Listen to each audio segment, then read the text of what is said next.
ብዙ ጊዜ ሰዎችን የሚያስገርምና ከሚያስደንቁ ታሪኮች መካከል አንደኛው የአብርሃም ነው። አብርሃም ፈጣሪው አብርሃምን ልጅህን ሰዋልኝ ብሎ አለው። እናም ብዙ ጊዜ ብዙ ሰዎች በተለያየ መልኩ ነገሮችን ለመረዳትና ለመተርጎም የራሳቸውንም ሀሳብ ለመስጠት ይሞክራሉ። አንዳንዶች ፈጣሪ ለምን ማይሆን ፈተና ለአብርሃም ይሰጠዋል ብለው ያስባሉ። አንዳንዶች ፈጣሪን እንደ ጨካኝ ጭካኔ ነው። እንዴት አንድን አባት በዚህ እድሜው የወለደውን ልጁን ሰዋልኝ ብሎ ይጠይቀዋል እና ፈጣሪ ጨካኝ ነው ብለው ያስባሉ፣ ይናገራሉ። አንዳንዶች ደግሞ የአብርሃምን የእምነት አባትነት ጽናትና ታዛዥነት የሚያሳይ ነገር ነው። ፈጣሪ ይህንን ያመጣው የአብርሃምን ታዛዥነት እና አማኝነት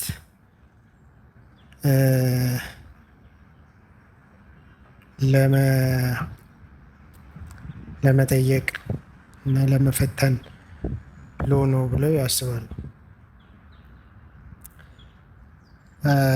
ይህንን ሀሳብ የበለጠ ለመረዳት ነገሩን በሌላ መልኩ ብንመለከተው አብርሃም መጀመሪያ ይኖር የነበረው በአባቱ ቤት ነበረ፣ በስጋ አባቱ ቤት። አባቱ ደግሞ የጣዖት አምልኮ ስርዓት ውስጥ የነበረ የጣዖት ማምለኪያ ሐውልቶችን እየቀረጸ ይሸጥ የነበረ ሰው ነው። ስለዚህ አብርሃም የአባቱ ልጅ ነው በስጋ። እናም አብርሃም ውስጥ ያለው መንፈስ ከአባቱ የመጣው መንፈስ ነው። ስለዚህ መጀመሪያ አብርሃም በስጋ ከአባትና ከእናቱ በስጋ መለየት አለበት። ነገር ግን ከቀደመ ማንነታችሁ ለመለየት በስጋ ብቻ መለየት በቂ እንዳልሆነ የሚያሳይ ነው። የተወለድንበት ማንነት፣ የተፈጠርንበት ማንነት በስጋችን ብቻ ሳይሆን በመንፈሳዊ ማንነታችን ውስጥ ተቀብሮ እንደሚኖር እንደሚያድግ ማንነታችንን እንደሚወስን ህይወታችንን እንደሚወስን የስጋንም የመንፈሳዊ ህይወትንም ማንነታችንን ወደ መንፈሳዊ ማንነት ወይም ደግሞ ወደ መጨረሻው አልቲሜት ወደሚባለው ማንነት ወደ እውነተኛው ማንነት መለወጥ ከፈለግን መጀመሪያ ስጋዊ ማንነትን በመለወጥ ከዛ በኋላ የተፈጠርንበትን ሳይሆን የተወለድንበትን ተወልደን ያደግንበትን ከስጋ የወረስነው ከእናት ከአባታችን በስጋ ከወረስነው እና በአስተዳደግ ከአካባቢያችን ከቤተ ዘመዶቻችን ከወላጆቻችን በደም ትስስርም አብሮ በመኖርም የወረስናቸውን ባህሪያቶች የወረስናቸው ማንነቶች መጀመሪያ ማወቅ፣ መግለጥ፣ ከእነኛ ማንነቶች ጋር መታገል፣ እነኛን ማንነቶች ገልጠን አውጥተን ለይተን የኛ ብለን እኔ ብለን ያልናቸውን ከነኛ የወረስናቸውን ነገር ግን እንደ ራሳችን የራሳችን ማንነት ይገነባል። ሁልጊዜም ቢሆን በኖርንበት ማህበረሰብ ውስጥ፣ በኖርንበት አካባቢ ውስጥ፣ በኖርንበት ቤተሰብ ስጋ በስጋ በተዋረስነው ቤተሰብ ውስጥ ያለ ማንነት የኛ ማንነት ነው። እኔ ብለን የምንለው ያንን ማንነት ነው። አእምሯዊ ማንነታችን ከተወለድንበት ከኖርንበት ከገጠመን የህይወት ልምድ ከኖርንበት የህይወት ልምድ ይቀዳል። ስጋዊ ማንነታችን ከተፈጠርንበት ቤተሰብ ይቀዳል። ማህበራዊ ማንነታችን ቤተሰባዊ እና ማህበራዊ ማንነታችን በሙሉ ከአካባቢያችንና ከማህበረሰባችን ተቀድቶ የእነኛ ሁሉ ድምር ሆኖ እኔ ብለን የምንለው ማንነት ይፈጥራል። አእምሮዊ ማንነታችንን ከዛ እንገነባና በዛ አእምሮዊ ማንነታችን በዛ እውቀት ብለን በምንለው ባወቅነው ማንነት እኔ ብለን ባልነውና አይደንቲፋይ አድርገን ለይተን በያዝነው ማንነት ነገሮችን እየተረዳን የኔ የምንለውን ነገር እየሳብን ወደ ራሳችን እያቀረብን እውቅና እየሰጠን ከኛ ጋር አጣብቀን ይዘን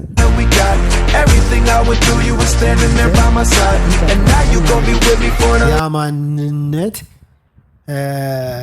አዲስ የህይወት ገጠመኝ ልምድ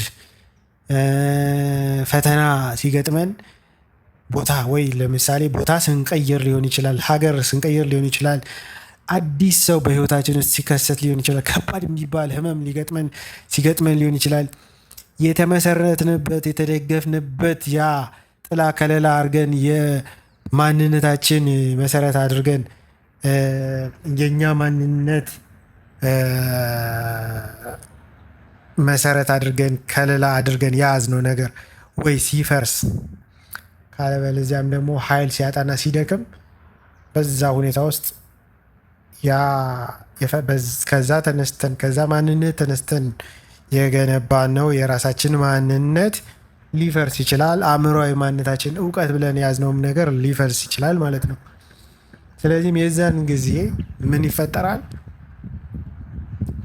ስለዚህ እኔ ማን ነኝ? ምንድን ነኝ? እኔ የምለው ማን ነው ወደሚል ጥያቄ እንመጣለን ማለት ነው። አብርሃም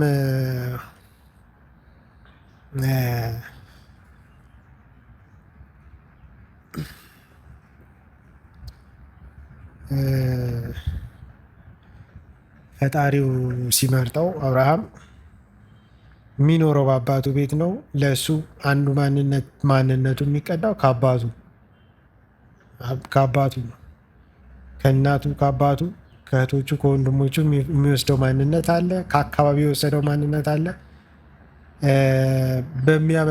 ከሚያመልካቸው ጣዖታት የመጡ ከአባቱም ተዋርሰው ወደ ስጋው ወደ ደሙ ወደ መንፈሱ ወደ አእምሮ ተገብተው ማንነትን የሰሩ አሉ ማለት ነው። ስለዚህም አብርሃም እኔ ማን ነኝ ብሎ ሲያስብ ከነኚህ ሁሉ ነገሮች ተነስቶ በሰራው ማንነት ላይ ነው። ራሱን ከሰራው ማንነት ተነስቶ ነው ራሱን የሚገልጸው ማለት ነው። አብርሃም ፈጣሪው ከቤትክ ውጣ ብሎ ሲለው ከዛ ማንነት መውጣት ማለት ነው። ከዛ ማንነት መውጣት እንዲሁ ቀላል አይደለም። መጀመሪያ በስጋ ከአባቱ ይለያል። በስጋ ከአባቱ ሲለይ ከስጋዊ ማንነቱ ከዘመዶቹ፣ ከቤተሰቦቹ፣ ከእህቶቹ፣ ከወንድሞቹ፣ ከእናቱ፣ ከአባቱ ተለየ። ከስጋዊ ማንነቱ ሲለይ ሌላ በስጋ በአካል የሚያገኘው ወገኔ ቤተሰቤ የሚለው ማንነት ይፈልጋል ማለት ነው። ነገር ግን ከእነኛ ማንነቶች ሲለይ መጀመሪያ ግን በስጋዊ ማንነት የተደገፋቸውን ነገሮች አጣ ማለት ነው። ከዛም በኋላ በሁለተኛ ደረጃ ደግሞ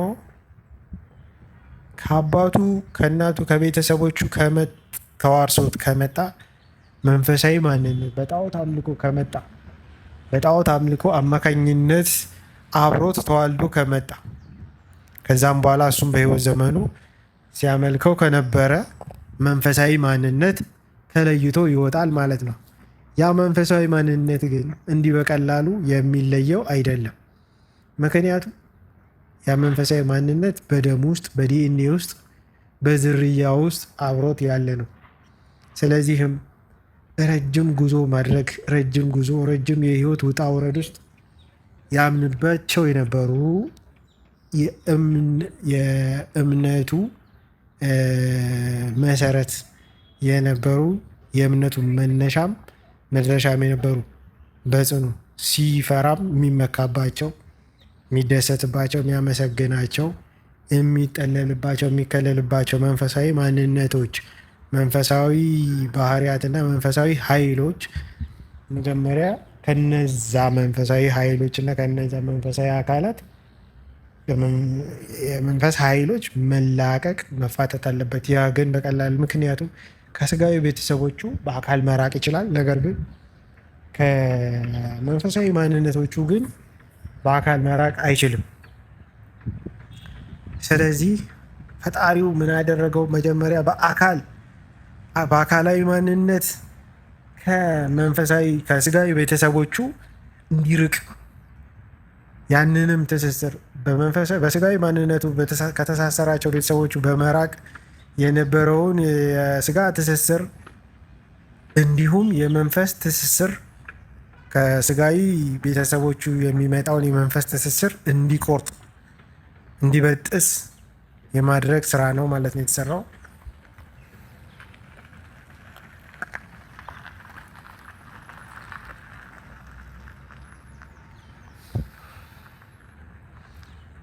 የዛም ስራ እውነተኛ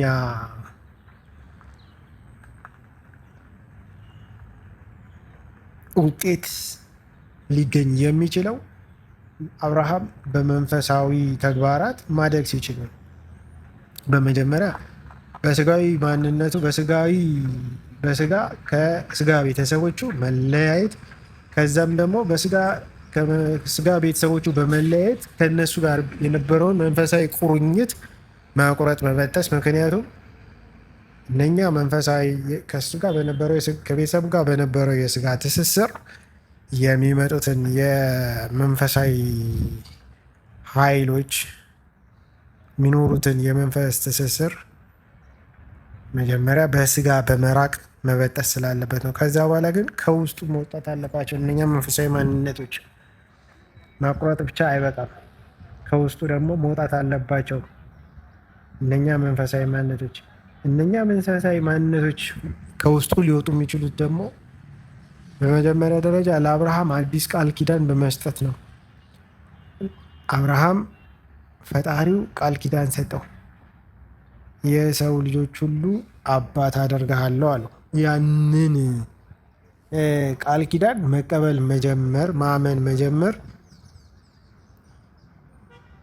ከመጀመሪያው መንፈሳዊ ማንነቱ ወይም ደግሞ መንፈሳዊ አባቴ ብሎ ከሚለው መንፈሳዊ ጠባቂ ወይም ፈጣሪ ብሎ ይለው ከነበረው መንፈሳዊ ማንነት መንፈሳዊ አካል ተለይቶ አዲስ ለሌላ መንፈሳዊ አካል መገዛት፣ ያንን መንፈሳዊ አካል የሰጠውን ቃል ኪዳን ማሰብ፣ ማመንና መጠበቅ ማለት ነው። የሰው ልጆች ሁሉ አባት አደርግሃለሁ ብሎ ሲለው እሱን ቃል ኪዳን ተቀበለ፣ አመነ። ውጣ ብሎ ሲለው ከቤተሰቦቹ ተለይተው ውጣ ሲለው እሱን አመነ። የመጀመሪያው የመንፈሳዊ እድገቱ የሚጀምረው በእነኚህ ነው ማለት ነው። በቀጣይነት አብርሃም ልጅ ሰጠሃለሁ፣ ወንድ ልጅ ሰጠሃለሁ ሲለው ያንን ቃል ኪዳን ጠብቆ እጅግ ብዙ ዓመታት እርጅና ውስጥም ሆኖ ያንን ቃል ኪዳን አምኖ ጠብቆ ሲኖር ነበረ። የቃል ኪዳኑ መዘግየት ምክንያት ያንን መንፈሳዊ አባት አዲሱን መንፈሳዊ ማንነት በእምነት በመጠበቅ ነው። በመወላወል አይደለም፣ በጥርጥር አይደለም፣ በእምነት በመጠበቅ ነው የሚያጸናው። በጣም በቀላሉ ሊፈጸም የሚችል ተአምር በማሳየት ሳይሆን ሊፈጸም የሚችል ነገር ግን እጅግ ብዙ ጥበቃ የሚፈልግ እምነትን ሊነቀንቅ የሚችል ጥበቃ፣ በዛ ውስጥ ፈተና መከራ ባለው ጥበቃ ውስጥ የአብርሃም የቀደመ መንፈሳዊ ማንነት ተሽሮ አዲሱ ማንነት እንዲጸና መንገድ ነው ማለት ነው። ነገር ግን በጣም በቀላል መንገድ የሚፈልገውን ነገር ቢያገኘው ኖሮ ምናልባትም አዲሱ መንፈሳዊ ማንነት ላይ ያለው ጽኑ እምነት ሊሻር፣ ሊቀንስ፣ ሊሳሳ ይችል ነበረ። ምናልባትም ወደ ቀደመው ማንነቱም ሊመለስ ይችል ነበር። ነገር ግን የተፈለገው ምንድን ነው? ፈጣሪው በሱ የማድረግ ማንኛውንም ነገር የማድረግ ችሎታ ተማርኮ እንዲመጣ ሳይሆን መጀመሪያ በራሱ አብርሃም በራሱ መንፈሳዊ ማንነቱን ቀድሞ የነበረው መንፈሳዊ ማንነት ደምስሶ ሽሮ አዲስ መንፈሳዊ ማንነት በደሙ ውስጥ፣ በስጋ ውስጥ፣ በዲኤንኤ ውስጥ እንዲፈጥር ስራ ነው የተሰጠው ማለት ነው።